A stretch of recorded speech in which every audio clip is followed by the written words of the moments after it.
Hello guys and welcome to another video. Now let's look at the match between the Baltimore Ravens and the Detroit Lions. Oh my goodness, what a game. Who saw that coming? Seriously, Detroit managed to topple the Ravens 38-30 in what I can only describe as an absolute shock in Baltimore. You had a Ravens team with that powerful offense, right? Known for their solid defense too. Yet here we are, Lions roaring in triumph. The Lions truly overturned every pre-match prediction, didn't they? I mean, let's talk about their impressive improvements. Their rushing game was just insane, clocking 224 yards from 38 attempts. That's against the scheduled game plan, but that's what kept dictating the pace, forcing the Ravens to stay defensive. And Jared Goff, he was a mastermind at orchestrating plays, seriously outplaying Lamar Jackson during those crucial moments. Plus, the defense, 7 sacks, unbelievable. It was clear the Lions were ready to dominate both psychologically and tactically. Listen, this game shows us exactly how unpredictable football is, where sheer tenacity wins the day. If you love these incredible sports stories, smash that subscribe button and stay tuned for more. Now, shifting gears a little here, let's dive into Lamar Jackson's performance, which was a real mixed bag and honestly, kind of intriguing in itself. I mean, where do you even start with a player like Lamar? To be fair, he's always this dual threat, right? Like, on one side, you've got his insane ability to make plays with his legs, and on the other, his sometimes underrated passing precision. So he had 233 yards through the air with 3 touchdowns, which sounds pretty incredible, doesn't it? And listen, that connection he's got with Mark Andrews, whoa, is something else. It's like they just know each other so well, you know what I mean? But then there's the other side of it, getting sacked 7 times. Come on, that's got to be eating away at him big time. It seems like every time he started feeling that rhythm, boom, down he went. Disastrous for your team's momentum. Sure, he scrambled here and there, showing flashes of his incredible speed, yet it still felt like the Lions had him mostly figured out with their strategic game plan. Like, his longest rush was 13 yards, which didn't quite match up to his usual electricity on the field. And when it's all said and done, we've got to wonder if better protection or decision-making might have changed things. Maybe the Ravens need to address these cracks fast because, let's be honest, relying so heavily on last-minute heroics is not how you mount a title charge. What do you make of this unpredictable ride with Lamar today? Because yeah, it was something to talk about. So, moving on from Lamar Jackson's rollercoaster performance, let's talk about the Detroit Lions' explosive offensive showcase that really stole the limelight. Man, where do you even start with that? Simply put, it was a masterclass in balancing both ground and air attacks, with Jared Goff at the center, directing traffic like a seasoned pro. You know what I mean? His stats don't lie, notching 20 completions out of 28 attempts for 202 yards and a touchdown, just phenomenal under pressure. And then there was the dynamic duo of Jahmyr Gibbs and David Montgomery. They were just unstoppable on the ground. Gibbs was electric, ripping through the Ravens for 116 yards and a touchdown. Now, what about Montgomery? He was relentless, powerful runs all day, clocking in 2 touchdowns himself. I mean, a colossal 224 rushing yards collectively. That's just insane. Oh, and let's not forget Amon-Ra St. Brown. His presence in the passing game was huge, pulling in 7 receptions for 77 yards, along with a crucial touchdown, exposing the Ravens' secondary again and again. The Lions simply outperformed the Ravens on critical plays, completing 50% of 3rd downs and all of their 4th down attempts. It's no wonder they dominated the clock, controlling the game with remarkable precision.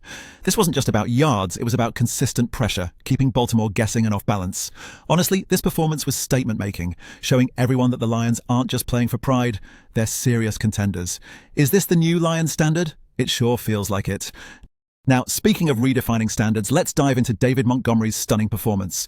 You could say he was the beating heart of the Lions' offensive dynamo against the Ravens, but here's the deal. His goals were nothing short of sensational. Montgomery's contribution was absolutely crucial and emerged at pivotal moments that swayed the game's outcome. First off, his 2 rushing touchdowns were masterpieces of power and precision. Early in the second quarter, tied right up close at the line, Montgomery surged forward for the initial 1-yard touchdown. It wasn't just a score, it was a statement, a testament to his grit and relentless drive in short yardage situations where the pressure is intense and every inch matters. But it was his second touchdown that truly sealed the game's fate. Picture this, a breathtaking 31-yard charge where Montgomery, with vision as crisp as daylight, evaded tacklers like they were mere shadows. That run? It didn't just put points on the board, it broke the spirit of the Ravens' defense, securing the lead and ultimately the game. Montgomery's agility and raw power showcased his ability to dissect defenses, and when necessary, bulldoze through. With the Lions' offensive line providing seamless support, it was a masterclass in offensive synchronization.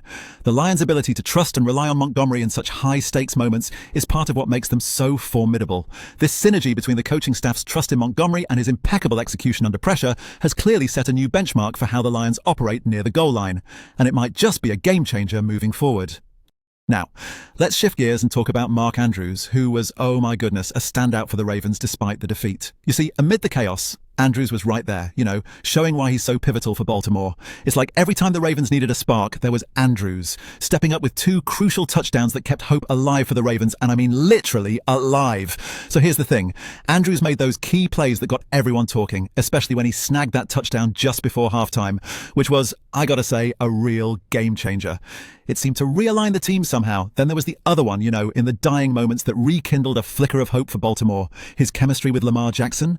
Oh, it was on full display, like we're talking 6 receptions on 6 targets for 91 yards. Just incredible. This connection is the stuff you base a passing game around. And when it comes to reading the defense and knowing just where to be, you couldn't ask for a better safety valve. He seemed to exploit every little gap in the Lions' armor. And this isn't just coincidence. This is Andrews' football IQ at work. The impact of such performances, it's massive, really. At the end of the day, guys like Andrews don't just catch footballs, they shift momentum. And for the Ravens going forward, he's the sort of player who can redefine a game's outcome single-handedly. Looking ahead for Baltimore, keeping him in the spotlight should be a non-negotiable. That kind of player? Well, he's a cornerstone you build around, no doubt. Moving from a shining light in Mark Andrews to a spotlight on where it all went wrong for the Ravens, oh my, the defensive lapses were glaring. Baltimore's secondary, typically a fortress, was picked apart by the Lions. How often do we say that about the Ravens? It's pretty surprising, right? Basically, the Lions dissected the Ravens' defense, and it seemed like every passing play exposed another crack. Amon-Ra St. Brown was just a marvel to watch. He reveled in the gaps the Ravens left open. With his 77 yards and a touchdown, the Ravens' coverage seemed almost non-existent at times. And then, Jared Goff, well, he executed it to perfection. I mean, without feeling the heat, recording 202 passing yards with 0 sacks. Unbelievable. The Ravens' inability to muster any consistent pass rush is puzzling, considering their previous strengths up front. Yet the Lions found ways to nullify this aspect entirely, whether through their quick passes or varied play calling that left the Ravens stunned. Key rye moments on 3rd downs. It was like the Ravens' defense froze, unable to contain the Lions' offensive juggernaut. Sure, guys like Marlon Humphrey and Rockon Smith can't shoulder all the blame, but without some serious recalibration, the Ravens' secondary is going to remain in trouble. Against the Lions, their weaknesses weren't just exposed, they were exploited. Plugging these defensive holes is crucial if the Ravens hope to bounce back and prevent further slide. Going forward, they really need to rethink their defensive strategies to match the pace and unpredictability of the likes of Detroit's offense. Alright, so let's pivot and look at the tactical showdown in this game. Let's dive into the brains behind the scenes, the coaches. We've got Dan Campbell's Lions, who just absolutely nailed it in identifying and exploiting those weak spots in the Ravens secondary. After halftime, it was all about turning the screws. The Lions didn't just rely on their high-tempo game. They mixed it up, didn't they? Lots of balance there with Jared Goff orchestrating both air and ground plays, and the Ravens just couldn't keep up with the rotating threat of Jahmyr Gibbs and David Montgomery. But here's the thing, Baltimore was struggling to contain the unrelenting multi-dimensional attack. You've got to hand it to Detroit's coaching strategy. They clearly adapted after the break, ramping up the pressure on Lamar Jackson with relentless aggression and bringing in those sacks, making him hurried and uncomfortable every time he was in the pocket. But turning our gaze over to the Ravens, what was happening on their sideline? There was an evident struggle there. John Harbaugh's side couldn't keep Lamar Jackson shielded from the onslaught, resulting in a staggering 7 sacks. Perhaps a few more quick release plays or exploiting play action could have opened up the field. It's one of those games where tactical flexibility, or rather the lack thereof, defined the outcome and showed whose play calling really resonated on that field. In future matchups, both teams will need to reflect on these lessons, refining their approach to gain an edge. But the ripples of this tactical showdown extend beyond just this game. They actually shake up the entire playoff scenario, especially for the NFC. With this victory, the Detroit Lions have catapulted themselves into serious playoff discussions. It's unbelievable how they've transformed from perennial underperformers to genuine contenders. Right? Jared Goff and his crew have really raised the bar, and this win is a massive statement to the rest of the league. Now, with the NFC North looking tighter than ever, these Lions have suddenly become the team to beat. Their shifting dynamics have made NFC standings spicy, and you best believe other teams will be looking over their shoulders now. It's just insane to believe this is the same team struggling not so long ago. But here's the thing.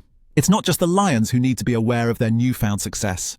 The Ravens now face a real dilemma in the AFC North with this loss.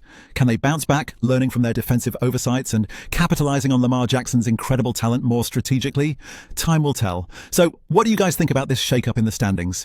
Is this the Lions' year to roar to the top, or do the Ravens have a comeback in them? I'm super curious about your thoughts. Jump in the comments and let's chat about it, because this season is just heating up.